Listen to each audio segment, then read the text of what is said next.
Nós reconhecemos o empreendedorismo hoje em dia como um fenômeno extremamente importante na sociedade, capaz de contribuir como uma verdadeira força motriz para o desenvolvimento de prosperidade econômica, para a evolução da tecnologia, inovação tecnológica, para o aumento da qualidade de vida também.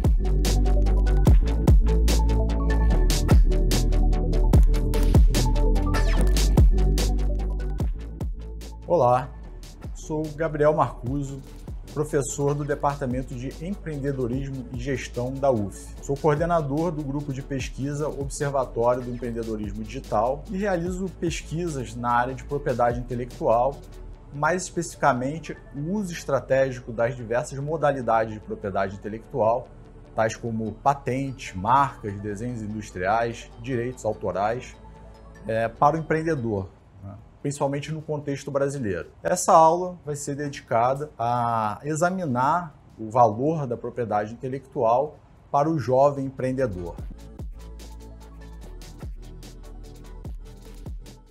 Embora o empreendedorismo venha ganhando bastante espaço nos últimos anos, bastante visibilidade, a gente percebe que o empreendedorismo é um fenômeno muito antigo. As atividades empreendedoras, remontam a mais de 10 mil anos atrás. O início das atividades empreendedoras passaram milênios sendo atividades, por exemplo, agrícolas, manufaturas também de pequena escala, aquelas manufaturas de calçados, roupas, utensílios domésticos.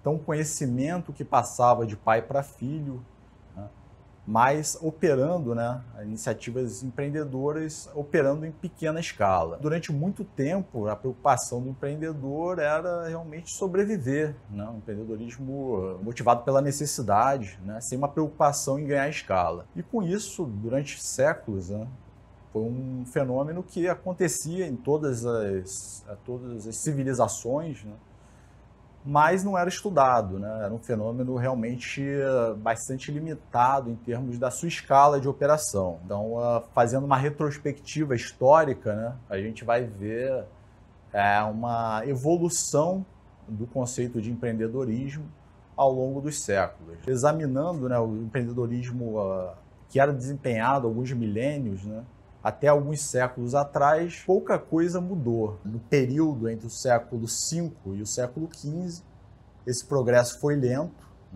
O empreendedorismo estava voltado para aquelas atividades de manufatura em pequena escala, o comércio dentro de cidades e estados, e atividades com uma baixa teor de aplicação de tecnologia, atividades muito simples. Já no século XVI, a gente percebe uma preocupação das atividades empreendedoras com atividades militares. A iniciativa empreendedora estava associada à organização de exércitos, à organização de forças militares, com preparação para guerras, por exemplo. Então, já havia uma documentação dessas atividades com foco militar. Pensando no século XVII, a gente já vê uma preocupação mais complexa da atividade empreendedora, principalmente voltada para a organização de obras públicas, de infraestruturas públicas, como, por exemplo, a construção de pontes, estradas, fortificações.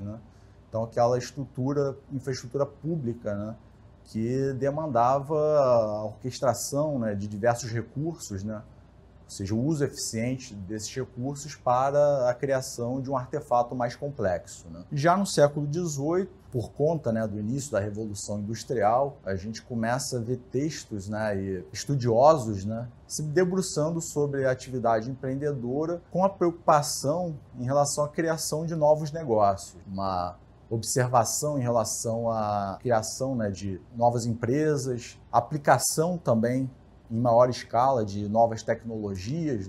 Então, podemos pensar aí no início da construção de ferrovias, uma tecnologia já mais complexa, a tecnologia estando mais intimamente ligada à iniciativa empreendedora. No século XIX, a gente já percebe um aumento da escala da atividade empreendedora. E aqui a gente vai destacar alguns empreendedores que realmente revolucionaram o mundo, com empresas operando não só em um país, mas empresas já tendo atividades globais, né? Então a gente reconhece empreendedores, né, como Andrew Carnegie, na indústria do aço, importantíssimo, né, para a siderurgia. A gente vai perceber o John Rockefeller, né, através da empresa Standard Oil, né?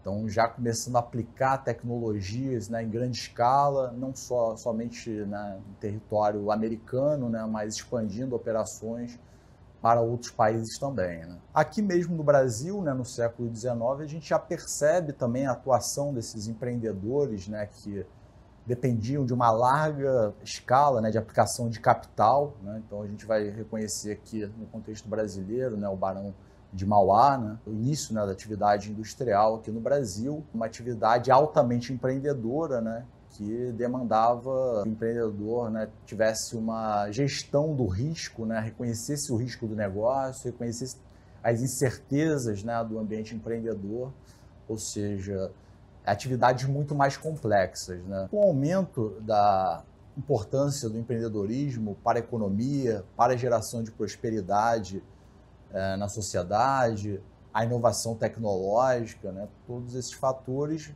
motivaram alguns pensadores, né, alguns pesquisadores a tentar entender o fenômeno do empreendedorismo, né? Como que pode, nessa força motriz, ter um impacto, né, tão profundo na sociedade, né, e gerar um conjunto de benefícios tão extenso, né? Então, como pioneiro, né, do estudo do empreendedorismo, para tentar entender mais profundamente esse fenômeno, a gente identifica o pesquisador francês Richard Cantillon. Cantillon vai se debruçar sobre o empreendedorismo, né, e tentar entender esse processo de tomada de risco, lidar com as incertezas do negócio, entender o ambiente empresarial onde o empreendedor está inserido, né? E também tentar achar caminhos para aumentar a eficiência, né, da alocação de recursos, né, principalmente capital, né, para obter resultados melhores, né, desses empreendimentos. A partir desse aumento da importância do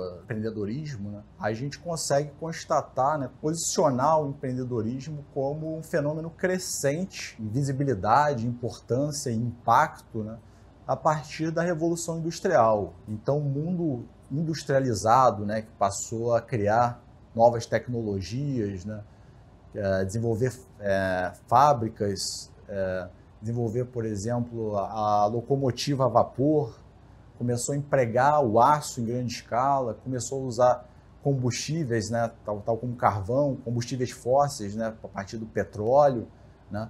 Então, a Revolução Industrial trouxe, né, essa aplicação de tecnologia, né, em grande escala, que passava a demandar organizações muito mais complexas, um investimento muito maior, um risco também associado ao desenvolvimento das novas tecnologias, porque o resultado era incerto, né? Nem todo investimento em nova tecnologia, em uma nova máquina, em um novo material, né, poderia gerar garantias de um resultado favorável, né?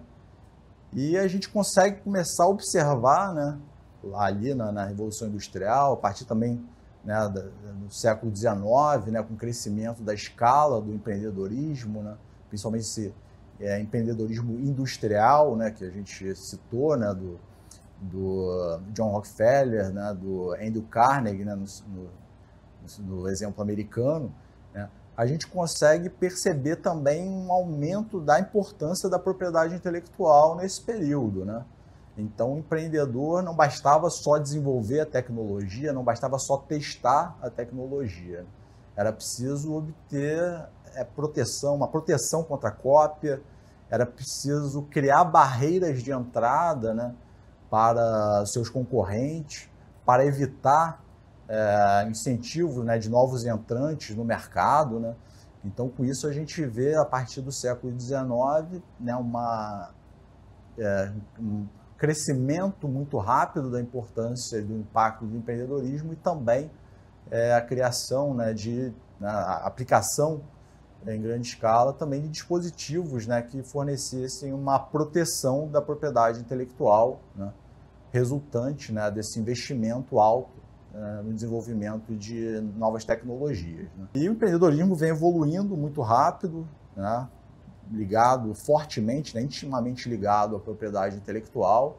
Dificilmente uma atividade empreendedora em grande escala, ela deixa de ter ela está desligada de algum registro, né, de alguma forma de propriedade intelectual, seja a marca, né, o patente, ou desenho industrial, né? Então a gente vê essa ligação muito forte até os dias de hoje, né? E as pesquisas recentes, né, mais recentes em empreendedorismo, né, enfim, nas últimas décadas, elas vêm enfatizando também, né, que o empreendedorismo ele é um fenômeno multifacetado, né, no sentido de o empreendedorismo ele não basta abrir um CNPJ, criar uma empresa. Não.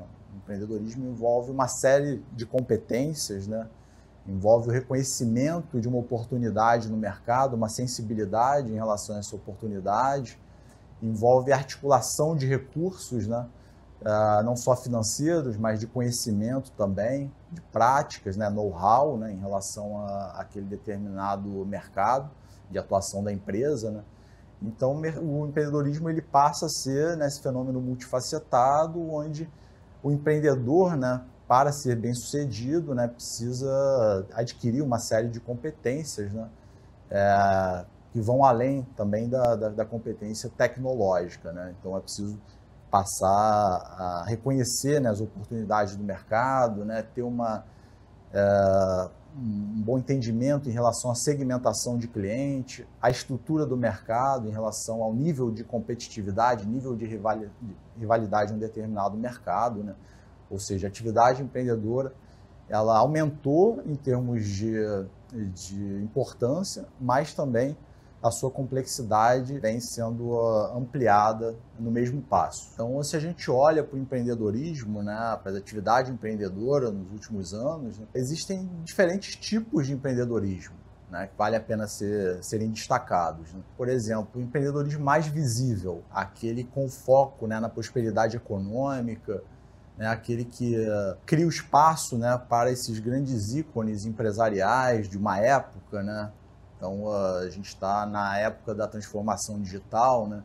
Então, hoje em dia, a gente tem né, exemplos muito bem-sucedidos, né, de empreendedorismo. As empresas mais valiosas hoje em dia são as digitais. Então, a gente vai lembrar de empreendedores, né, como Mark Zuckerberg, né, fundador do Facebook. A gente vai lembrar do Jeff Bezos, né, fundador da Amazon. A gente vai lembrar do Bill Gates, né, fundador da Microsoft. Vai lembrar também do Elon Musk, né, fundador da Tesla.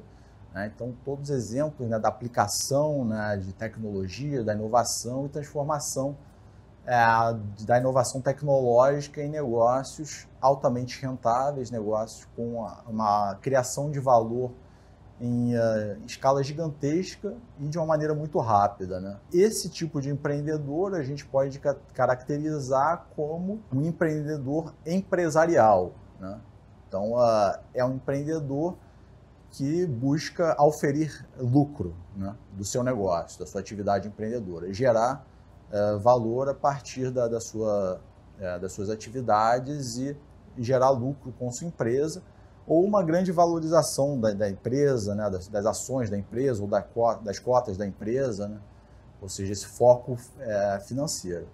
Embora esse empreendedor também tenha uma responsabilidade social, né? É importante que os negócios tenham um impacto positivo na sociedade, mesmo sendo um empreendedorismo empresarial com foco em lucro, né? Em auferir lucro, né? Uma segunda categoria de empreendedorismo, que também é muito importante, é o que é chamado empreendedorismo social. A gente adota até uma visão do Mohamed Yunus. Ele é o fundador de uma organização chamada Yunus, focada em auxiliar atividades em países de desenvolvimento, atividades empreendedoras, através do microcrédito, né?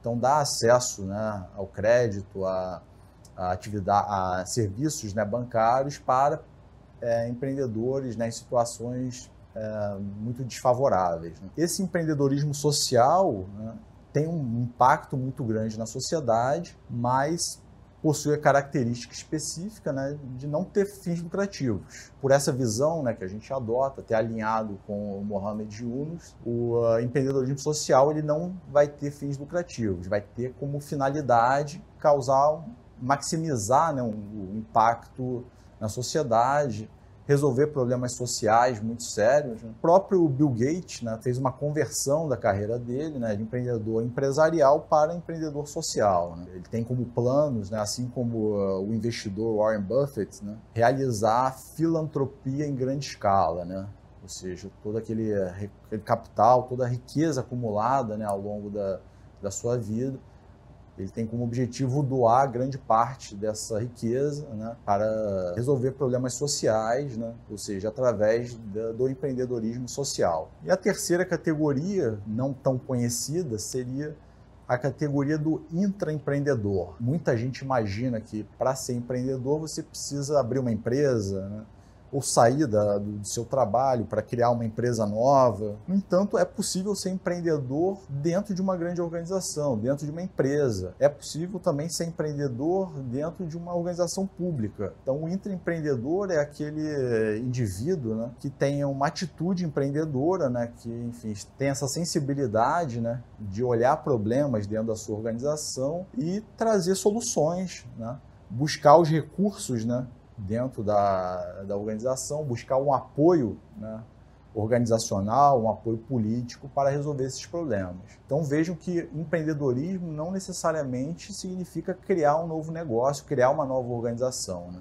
Então todos podem ser intraempreendedores, né, podem ser intraempreendedores brilhantes. A gente reconhece esses três tipos essenciais de empreendedorismo. Empreendedorismo empresarial, né, com uma maior visibilidade, todos esses ícones, né, corporativos. O empreendedorismo social, com foco na resolução de problemas da sociedade, melhorar o quadro social existente, né? E, finalmente, o intraempreendedorismo, onde pessoas, colaboradores de grandes organizações podem realizar projetos, podem resolver problemas, né, simplesmente tendo uma atitude empreendedora e buscando soluções para esses problemas existentes. Independente do tipo de empreendedorismo ou mesmo a escala da iniciativa empreendedora, né, podendo variar desde uma startup ou até mesmo o desenvolvimento de uma empresa operando em uma escala maior, a gente consegue identificar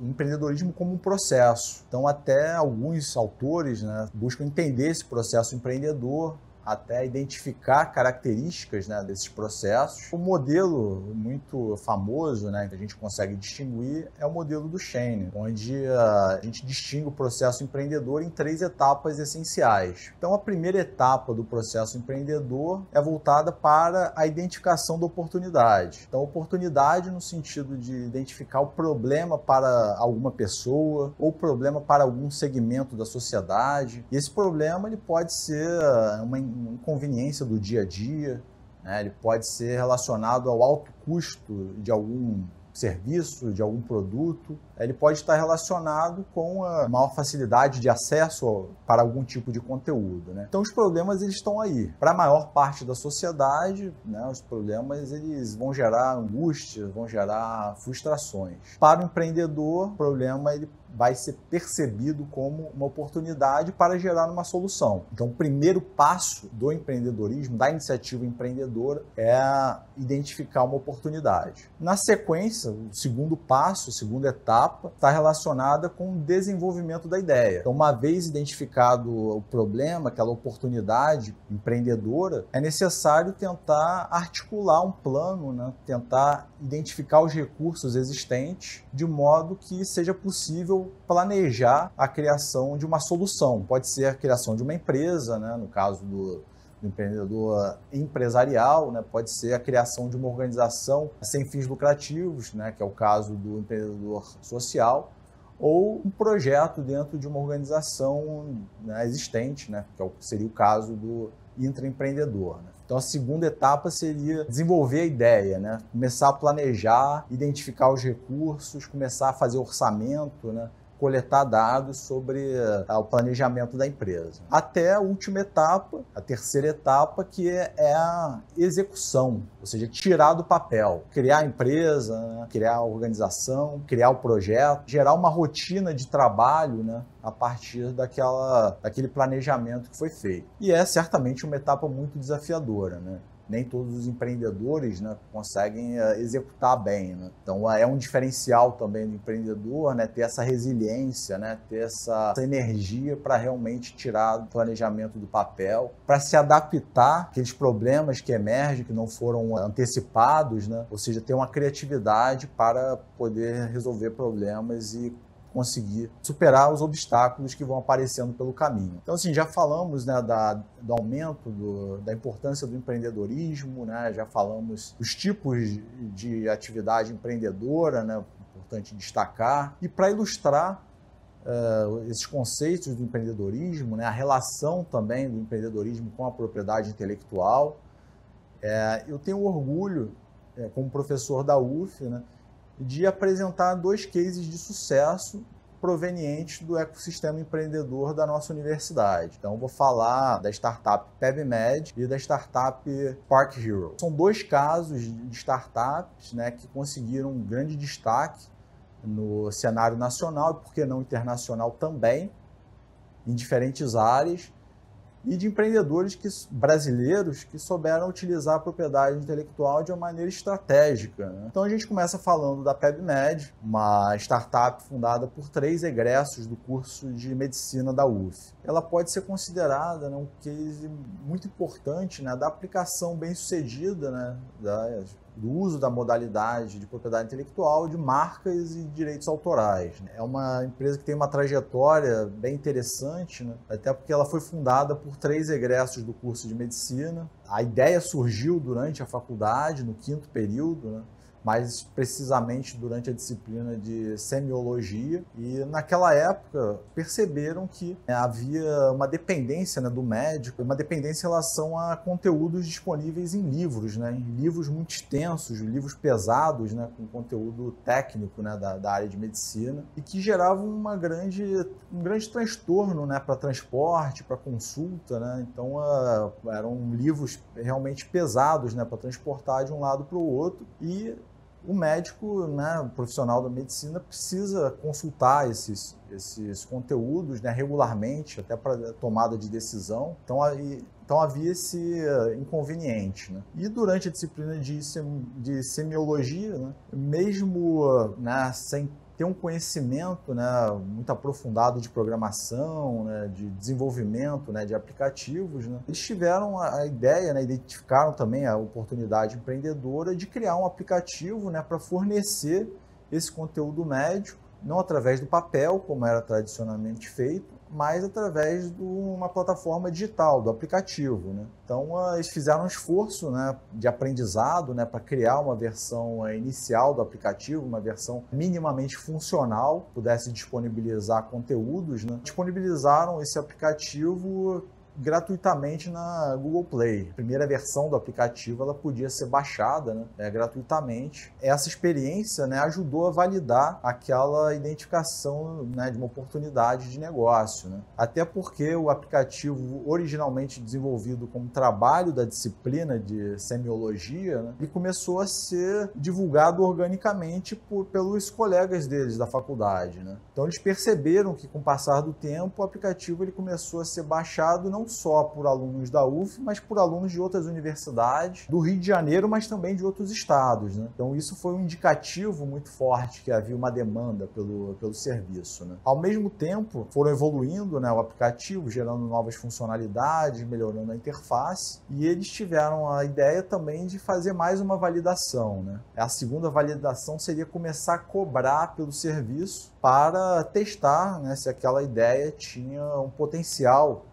para se tornar um negócio, né, um negócio rentável e algo que pudesse fornecer a base para uma empresa sustentável. Eles cobraram uma taxa simbólica, né, um valor de R$2 pelo download do aplicativo, para testar se realmente existia uma demanda. Perceberam que aquela taxa não foi uma barreira para o download, né? Então os downloads continuaram, né? Essa divulgação orgânica, né, do aplicativo continuou continuou em escala cada vez maior, e daí eles perceberam que valeria a pena realmente criar uma startup para se dedicar à estruturação, né, desse aplicativo, né, a criar novas versões que pudessem ser cada vez mais profissionais, que pudessem ter uma funcionalidade cada vez melhor, né? Esse aplicativo inicialmente, né, foi chamado de Semiologia, né, e ele serviu como base para a criação da PebMed. Esse aplicativo foi criado no ano de 2012, uma vez validado, né, por essa demanda crescente, eles criaram a PebMed no ano de 2013 e registraram a marca lá no INPI, né? Então, PebMed, né,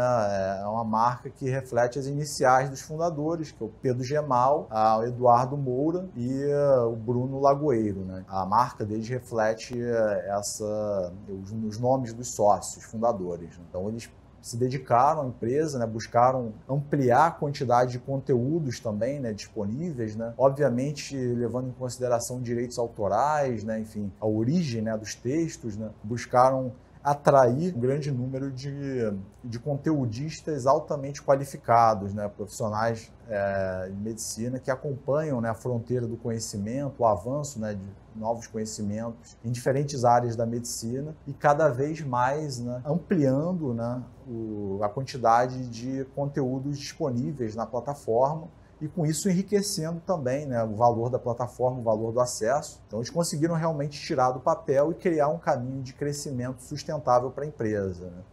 E no caso deles, vale ressaltar, né, a partir do início da PebMed, eles conseguiram criar um modelo de negócio que se sustentava a partir dessas assinaturas, né? Eles não tiveram, né, aquele desafio de outras startups que precisam buscar investidores, né, enfim, que precisam buscar investidores para financiar a operação inicial da empresa, né? Ou seja, eles não tinham uma operação deficitária no início, tinha uma operação sustentável, que é algo de grande valor, né?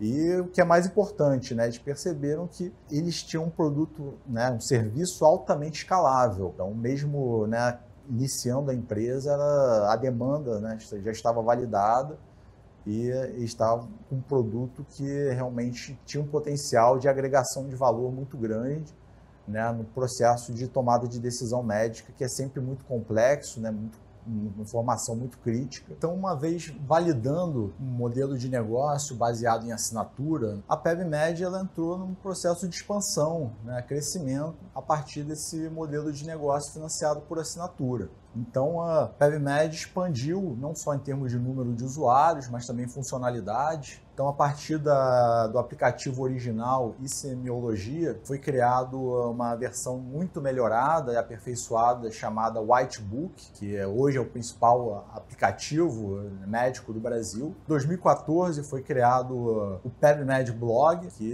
evoluiu para o portal da PebMed, um portal para disponibilizar conteúdo, né, em formato digital, um portal extremamente popular, né, dentro do ambiente da medicina no Brasil, e a empresa conseguiu alcançar um crescimento muito rápido, muito robusto, né, nos anos seguintes, né. O próprio Whitebook, né, alcançou em 2016, né, para a gente ter uma referência, alcançou o número de 100 mil assinantes. No ano seguinte, o mesmo aplicativo, né, lógico que aperfeiçoado, com mais conteúdo, dobrou o número de assinantes, né, alcançando 200 mil assinantes no ano de 2017, que demonstrou, né, o potencial muito forte, né, de expansão, potencial de negócio, criação de valor muito forte da PebMed, né? Então, o crescimento de número de usuários, o crescimento no volume de receitas, né, da PebMed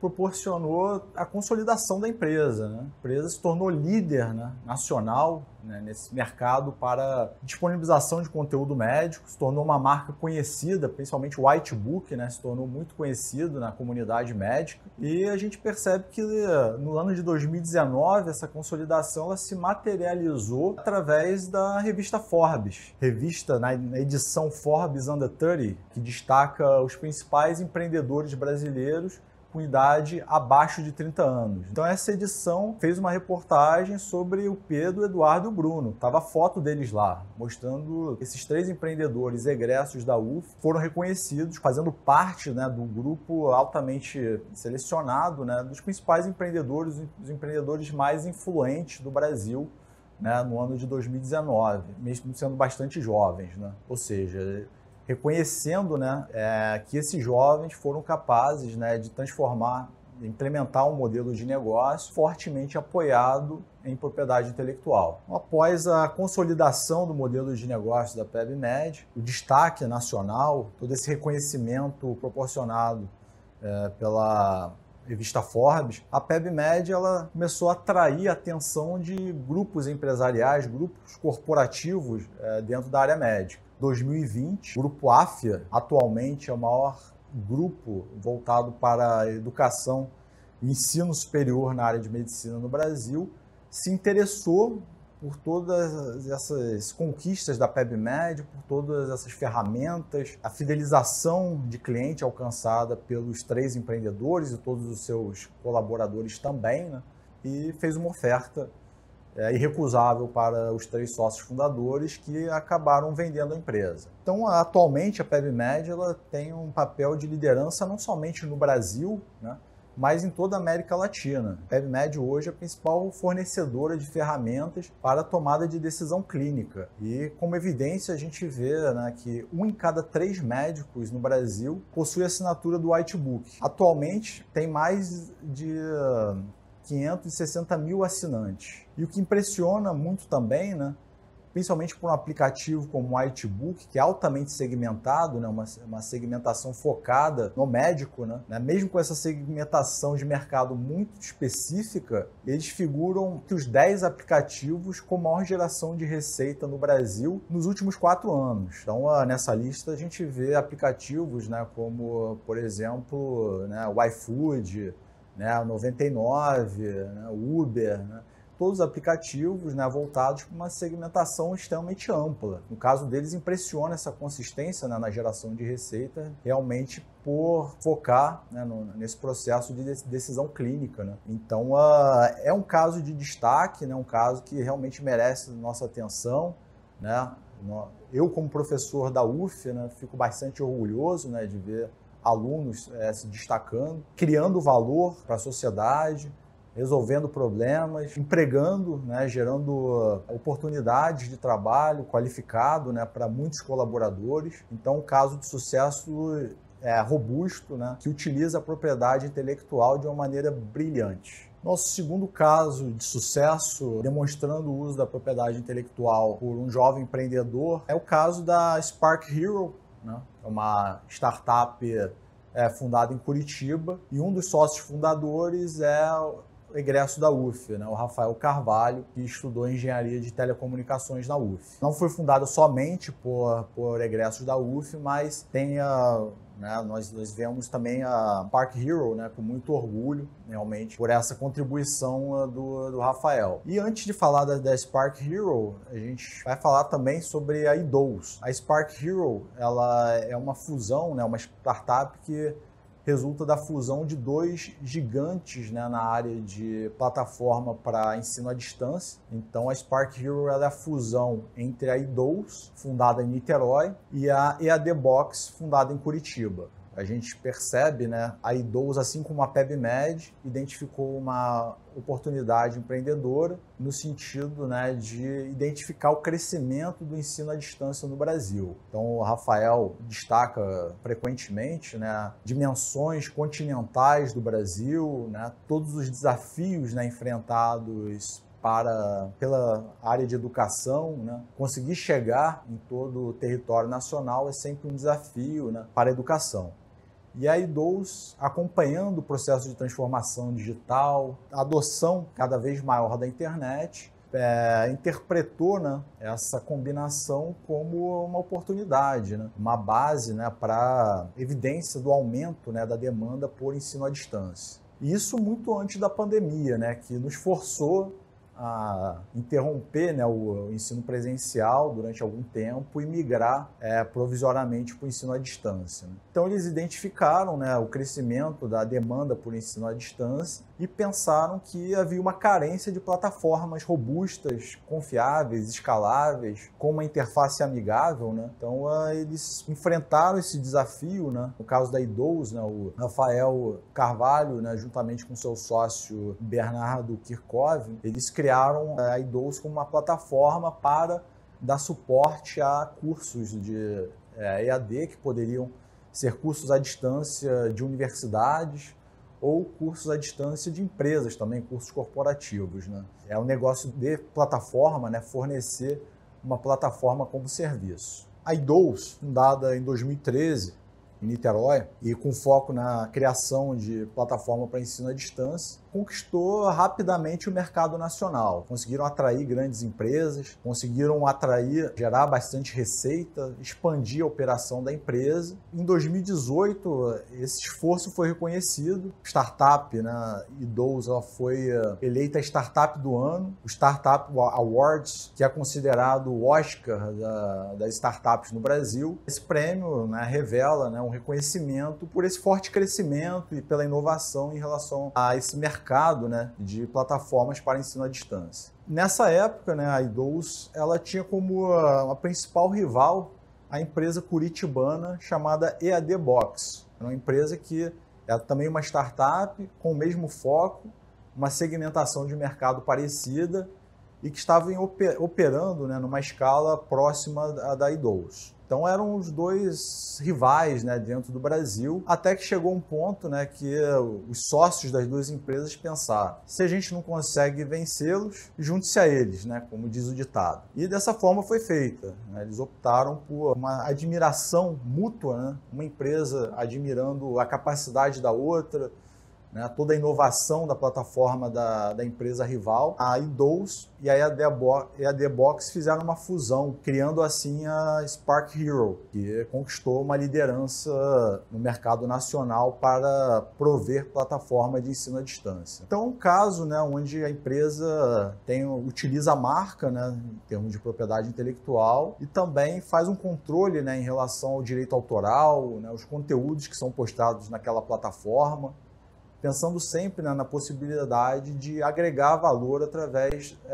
da criação de conteúdos, né, e uma devida proteção, né, dos direitos autorais para os autores que desenvolvem conteúdos dentro daquela plataforma. Os dois casos de sucesso gerados por egressos da UF, tanto a PebMed quanto a iDows, demonstram muito bem a importância da propriedade intelectual para o jovem empreendedor. A criação de modelos de negócio capazes de criar valor, de resolver problemas na sociedade, demanda a utilização consistente das modalidades de propriedade intelectual. Então, a gente vê, né, nesses dois casos, a propriedade intelectual apoiou a expansão das duas empresas, forneceu uma proteção para o ganho de escala e para o desenvolvimento de novas soluções. Então, com isso, a gente percebe, né, que no contexto brasileiro, é cada vez mais importante a gente ter uma disseminação, né, dos conceitos de propriedade intelectual. Cada vez mais os empreendedores precisam conhecer as modalidades, a aplicação das modalidades e também os cases de sucesso, né? Nós temos que olhar para os empreendedores de sucesso com muito orgulho, com muita satisfação, porque o processo empreendedor é difícil, né? Demanda, né, diversos desafios, né?